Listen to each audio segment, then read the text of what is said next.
প্রিয় দর্শক, আজান শেষে দোয়া ও জবাবের সঠিক নিয়ম।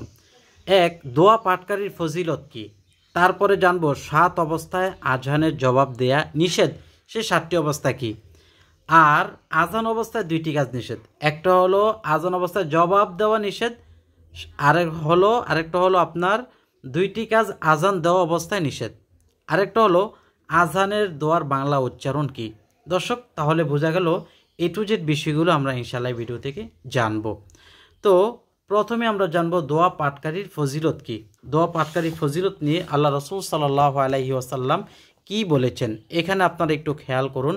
বুখারী ও নাসাই শরীফের এক হাদিসে বর্ণিত হয়েছে। এই হাদিসটির বাংলা আমি আপনাদেরকে পাঠ করে শোনাচ্ছি।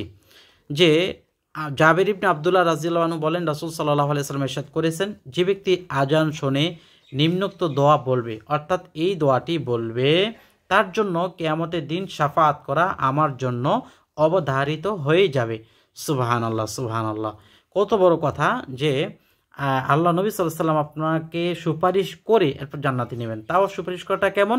নবীজির উপর এটা আবশ্যক হয়ে যায়, যেটা আমার করতেই হবে, এরকম হয়ে যায়। দোয়াটি আমি পাঠ করে শোনাচ্ছি, একটু পরে আপনারা বাংলা উচ্চারণটাও শুনে নেবেন আমার কাছ থেকে। আল্লাহুম্মা রাব্বা হাযিহিদ দাওয়াতিত তাম্মাহ ওয়াস-সালাতিল কাইমাহ আতি মুহাম্মাদানিল ওয়াসিলাতা ওয়াল ফাদিলাহ ওয়াবআসহু মাকামান মাহমুদানিল্লাযী ওয়া'আদতা। এই ইন্নাকা লা তুখলিফুল মিআদ, এই শব্দটা অতিরিক্ত বলা হয়, এই শব্দটা এখানে নাই। এরপরে সহিহ ইবনে আরেকটা রওয়ায়াত আছে যে আজান যখন শুনবে, মানে আজানের শেষ হলে তখন এই দোয়াটা পড়বে, লা আশহাদু আল্লা ইলাহা ইল্লাল্লাহু ওয়াহদাহু লা শারীকা লাহু ওয়া আশহাদু আন্না মুহাম্মাদান আবদুহু ওয়া রাসূলুহু রাদিতু বিল্লাহি রাব্বা ওয়া বিল ইসলামি দীনা ওয়া মুহাম্মাদিন সাল্লাল্লাহু আলাইহি ওয়াসাল্লাম রাসূলা। কেউ যদি দোয়াটি বলে তাহলে গফিরা লাহু, তাকে মাফ করে দেওয়া হবে, মা তাকদ্দামা মিন জামবি, তার পূর্বের যত গুনাহ আছে সমস্ত গুনাহ খাতাগুলো আল্লাহ পাক মাফ করে দিবেন। সুবহানাল্লাহ। এখন আমরা জানবো যে 7 অবস্থায় আজানের জবাব দিতে নেই। যেমন প্রথমত হলো নামাজ অবস্থা, আপনি নামাজে আছেন, এমত অবস্থা অন্য এক জায়গায় আজান দিচ্ছে, আপনি জবাব দিবেন না। 2, মহিলাদের মাসিক মিন্স পিরিয়ড হায়েজ অবস্থায় আজান দেওয়া হলে ওই সমস্ত মহিলারা আজানের জবাব দিবে না। নিফাসের অবস্থায়, অর্থাৎ ছেলে মেয়ে সন্তানাদি হলে যে 40 দিন তাদের রক্ত প্রবাহিত হয়, ওই অবস্থায়ও আজানের জবাব দিবে না।